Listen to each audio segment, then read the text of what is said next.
Good morning student, science class 10 chapter 7 session first. इस chapter को अपन as it is 9th class में पढ़ चुके हैं, तो आपको बेसिक नॉलेज तो होगा, फिर भी अपन इसको एक बार रिवाइज के तौर पर पढ़ेंगे।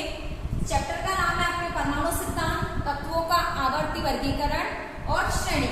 अपन उसमें परमाणु सिद्धांत के ऊपर डिस्कशंस कर रहे हैं। आज आपको पता होगा कि सबसे पहले परमाणु की खोज जो है वो भारतीय महान ऋषि हुए थे महर्षि कणाद। उन्होंने उनका नाम ही कणाद इसीलिए पड़ा कि उन्होंने बताया था कि पदार्थ के जो कण होते हैं वो छोटे छोटे भागों में विभाजित होते हैं और अंत में एक ऐसा भाग होता है या ऐसा कण होता है जिसको और विभाजित नहीं किया जा सकता। तो भारतीय परिप्रेक्ष्य में सबसे पहले परमाणु को किसने बताया था? महर्षि कणाद ने बताया था। और उन्होंने बताया था कि पदार्थ का सबसे सूक्ष्मतम कण जो होता है वो क्या होता है? आपका परमाणु होता है। परमाणु को अपन इंग्लिश में एटम्स कहते हैं। एटम्स मतलब होता है अ कैन नॉट कट, जिसको अपन और ज्यादा विभाजित नहीं कर सकते। उसके बाद में देखें तो सबसे पहले सूक्ष्मतम अविभाज्य कण एटम्स किसने कहा? डेमोक्रिटस और ल्यूसिफस ने। उन्होंने बताया था कि एटम्स जो होता है वो ग्रीक भाषा का एक शब्द है, एटमियो से बनता है, जिसका अर्थ होता है न काटे जाने वाला या अ कैन नॉट कट, जिसको और ज्यादा विभाजित नहीं कर सकते हैं। पदार्थ का वह सबसे छोटे से छोटा कण क्या कहलाता है? एटम्स या परमाणु कहलाता है। लेकिन निश्चित रूप से सैद्धांतिक तौर पर परमाणु की खोज का श्रेय जो है वो आज हम किसको देते हैं?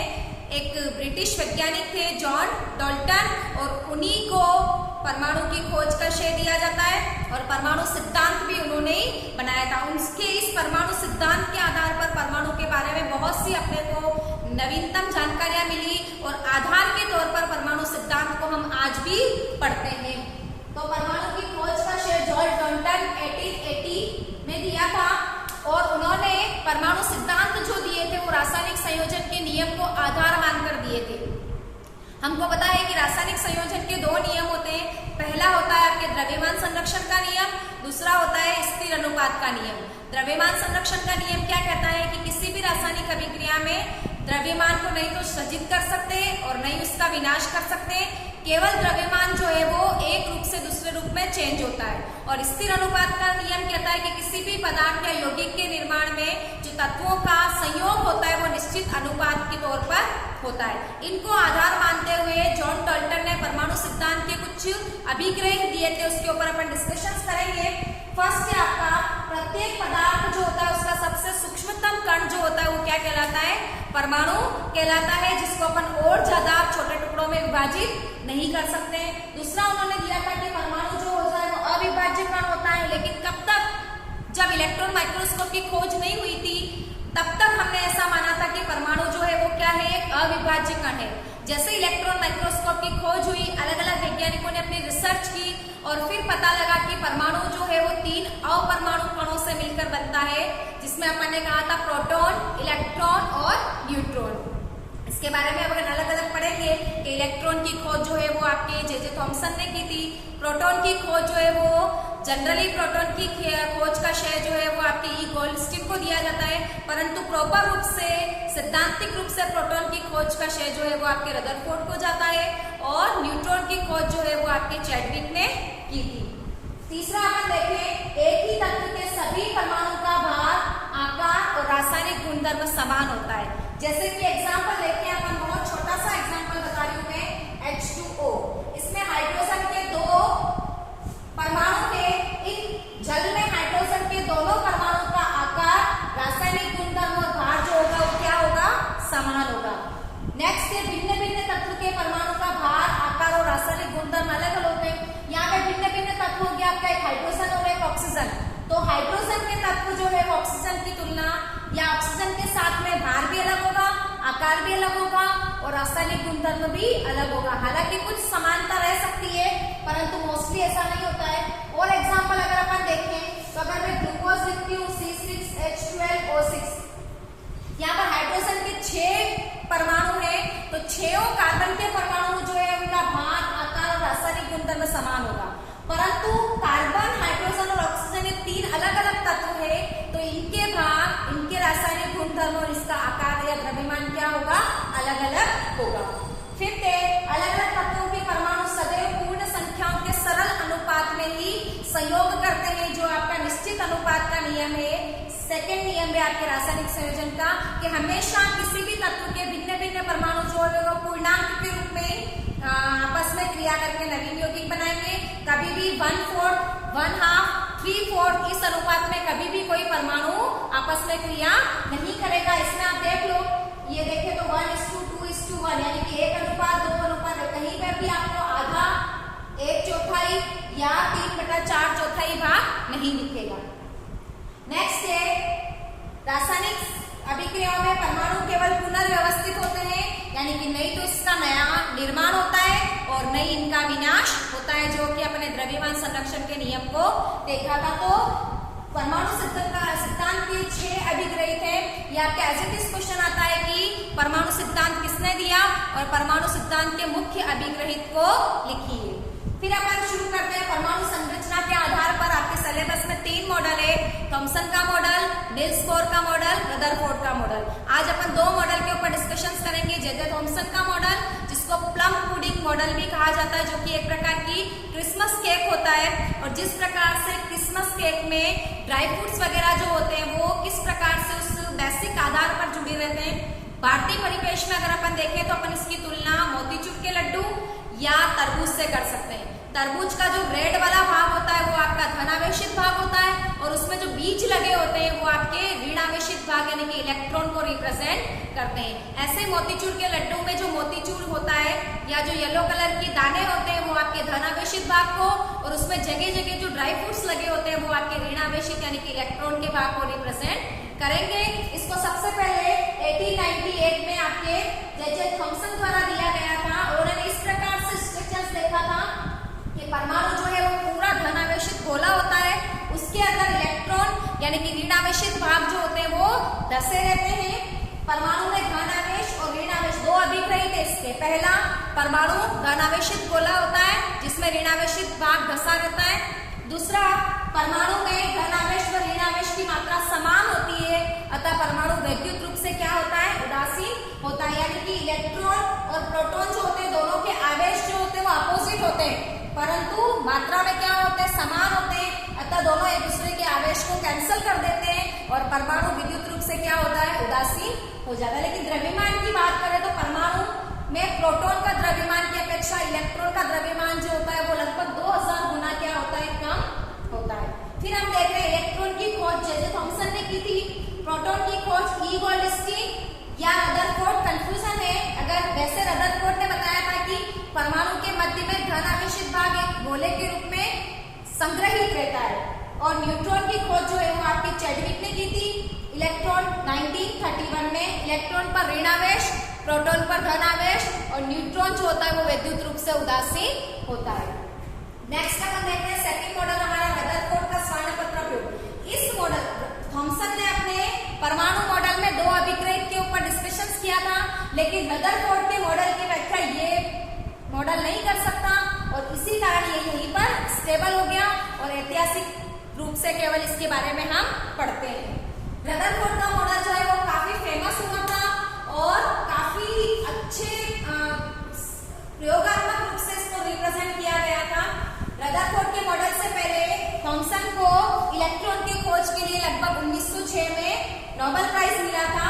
रदरफोर्ड का स्वर्णपत्र प्रयोग के नाम से काफी फेमस हुआ, क्योंकि इसमें सोने की पन्नी के ऊपर अल्फा कणों की बमबारी करके एक प्रयोग करवाया गया था। इसका इंस्ट्रूमेंटल सेट इस प्रकार से किया था कि एक सोने की पन्नी ली।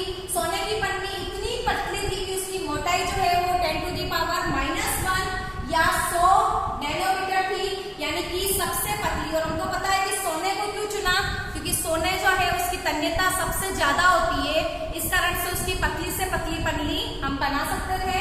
और अल्फा कणों के रूप में उन्होंने हीलियम के कणों को लिया, जो कि धनावेशित कण होते हैं, और लगभग इसका द्रव्यमान जो होता है वो 4 म्यू होता है।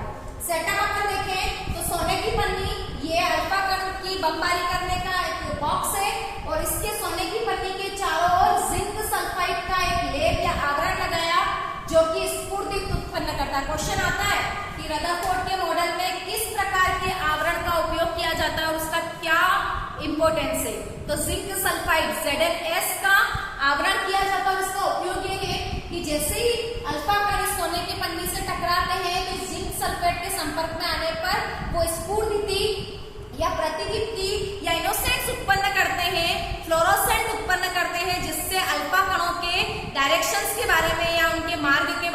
अपने को दिखता है या विजिबल होता है। तो ये इसका कार्य हो गया। इस प्रयोग को अगर हम देखें तो इमेजिन किया कि ये पूरा एक परमाणु जो है वो गोलाकार गोला है और अल्फा कणों की बमबारी करने से केवल परमाणु के सेंटर में जो कण थे वो 180 डिग्री के कोण से विक्षेपित हुए, बाकी सारे कण जो है वो सीधे निकल गए। तो इस प्रयोग से उन्होंने प्रेक्षण किया और प्रेक्षण से उनको क्या दिखा कि अधिकांश अल्फा कण जो थे वो क्या हो गए, सीधे निकल गए। ये देखिए आप सीधे निकले हुए दिख रहे हैं। बहुत अल्फा कण अंश कोण से विचलित हुए, यानी कि लगभग 12,000 में से या 12 से 20,000 कणों की अगर अपन बमबारी करवाते हैं तो केवल एक अल्फा कण ऐसा था जो 180 डिग्री के कोण से विक्षेपित हुआ। उन्होंने इस प्राप्त प्रेक्षण से इस प्रकार का उनको आभास हुआ रदरफोर्ड को, जो कि उनकी कल्पना से बिल्कुल परे था। उन्होंने कहा कि अगर मैं 12 या 14 इंच के गोले से, तोप के गोले को अगर किसी टिश्यू पेपर पर प्रहार करता हूं तो वो गोला उस टिश्यू पेपर को फाड़ कर निकल जाना चाहिए, लेकिन ऐसा नहीं हुआ। ऐसा लगा उनको कि वो गोला उस टिश्यू पेपर से टकरा कर वापस मेरी तरफ आया है। इस प्रकार का उनको एहसास हुआ और इस प्रकार का उनको रिजल्ट मिला। उन्होंने सोचा था कि कुछ अल्फा कण जो है वो विक्षेपित होंगे, कुछ वापस आएंगे, लेकिन ऐसा कुछ नहीं हुआ। अधिकांश, मैंने आपको बताया कि लगभग 20,000 कणों में से केवल एक अल्फा कण ऐसा था जो 180 डिग्री के कोण से विक्षेपित हुआ। इसका मतलब क्या हुआ कि अल्फा कण जो विक्षेपित हुआ ये सारा भाग जो है वो अधिकांश क्या था, खोखला था या आवेशीन था।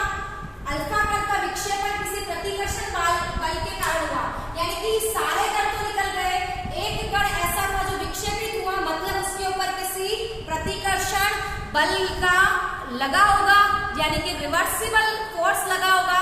अगर अल्फा कण हमने पॉजिटिव लिया है तो वहां पर कोई ना कोई नेगेटिव बल होगा और उसने उस अल्फा कण को क्या किया, विपरीत दिशा में प्रतिकर्षित किया। देखते हैं, प्रतिकर्षण होना आता परमाणु का समस्त धनावेश एक जगह केंद्रित होगा। अभी मैंने आपको बताया कि हीलियम के कण जो होते हैं वो धनात्मक आवेश बनाते हैं या धन आवेश बनाते हैं, तो यहाँ पर भी कोई धन आवेश होगा। हमको पता है कि धन आवेश आपस में एक दूसरे को क्या करते हैं, प्रतिकर्षित करते हैं। तो हीलियम कण जो है वो पॉजिटिव आयंस रखते थे और इस परमाणु के बीच में कुछ ऐसा पॉजिटिव आकर्षण बल होगा, तो पॉजिटिव और पॉजिटिव आकर्षण बल आपस में एक दूसरे को प्रतिकर्षित करते हैं और इस कारण से एक कण जो होगा वो क्या होगा, प्रतिकर्षित या विक्षेपित हुआ होगा। धनावेश का आयतन बहुत कम होता है, इतना कम कि अगर परमाणु का व्यास 10⁻⁻19 मीटर माने तो नाभिक का व्यास कितना होगा, केवल 10⁻⁻15 मीटर होगा। यानी कि संपूर्ण परमाणु का जो धन आवेशित भाग होता है वो काफी कम क्षेत्र में, काफी केंद्र में और बहुत कम एरिया में क्या रहता है, संग्रहित रहता है। इस मॉडल के आधार पर उन्होंने कुछ अपनी लास्ट में बताया कि किस प्रकार से उन्होंने सारांश क्या निकाला, इसका समरी क्या निकाली कि परमाणु का संपूर्ण धन आवेश और द्रव्यमान नाभिक में केंद्रित होता है, अधिकांश भाग रिक्त होता है जिसके चारों ओर इलेक्ट्रॉन वृत्ताकार कक्षक में घूमते हैं, यानी कि ये आपका धनात्मक भाग हो गया। अधिकांश भाग रिक्त है, इसी भाग में इलेक्ट्रॉन जो है वो किसी वृत्ताकार कक्षक में घूमेंगे और उसको अपन ने क्या कहा, कक्षा, कक्षक या ऑर्बिट। परमाणु जो है वो विद्युत रूप से उदासीन होता है, यानी कि जितना भाग धनात्मक आवेश का होगा उतना ही आवेश ऋणात्मक आवेश भी होगा। इस प्रकार से दोनों समान परंतु विपरीत आवेश परमाणु को क्या कर देते हैं, विद्युत उदासीन कर लेते हैं।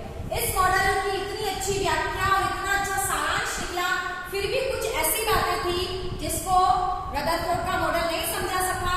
इसके मॉडल की आपकी मुख्यतः दो कमियां हैं। पहला, परमाणु के स्थायित्व की व्याख्या नहीं कर सका। दूसरा, परमाणु के इलेक्ट्रॉन संरचना को स्पष्ट नहीं कर सका। अब देखो, हम कह रहे हैं कि परमाणु स्थायी होता है, स्टेबिलिटी रखता है, लेकिन मैक्सवेल का सिद्धांत क्या कहता है कि अगर इलेक्ट्रॉन किसी गोलाकार कक्षक में चक्कर लगा रहे हैं तो वो ऊर्जा को क्या करते हैं, उत्सर्जित करते हैं।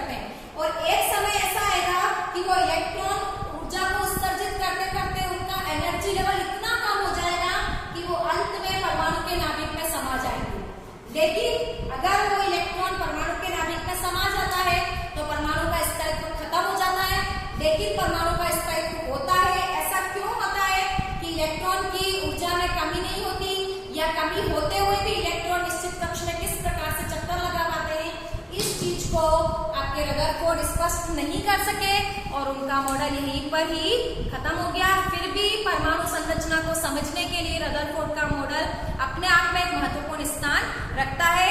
दूसरा, इलेक्ट्रॉन की संरचना, किस प्रकार का स्ट्रक्चर्स होता है इलेक्ट्रॉन का, उसकी व्याख्या भी रदरफोर्ड नहीं कर सके। इन रदरफोर्ड की दोनों मॉडल्स की कमियों को नील्स बोर ने आगे बढ़ाया, जिसको अपन नेक्स्ट सेशन में कंटिन्यू करेंगे।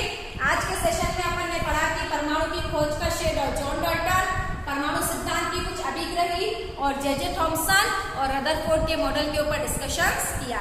नेक्स्ट सेशंस में अपन नील्स बोर के मॉडल के ऊपर डिस्कशंस करेंगे। तब तक थैंक यू।